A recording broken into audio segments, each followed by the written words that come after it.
এই অলস পাবলিক, কি অবস্থা সবার? এখন ঘড়িতে সময় প্রায় 12টা। আমরা বাইক রাইড আর বার্মিক্স মার্কেটের জার্নি শেষ করে হোটেলে গেছিলাম, তারপর খাওয়া দাওয়া করে আসছি আবার বিচে, কারণ আজকে আমাদের কক্সবাজারের শেষ রাত, কালকে সকালে আমরা বাড়িতে ব্যাক করব।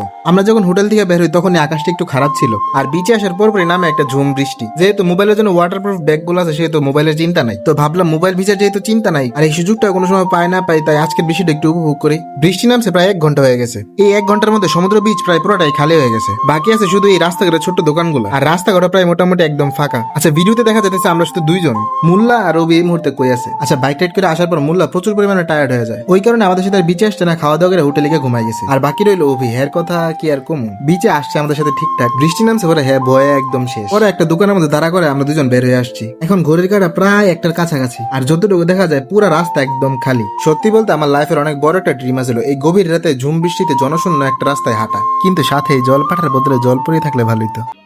समझ रहे हो समझ रहे हो आप? যাই হোক, নাই মামা থেকে কানা মামা অনেক ভালো।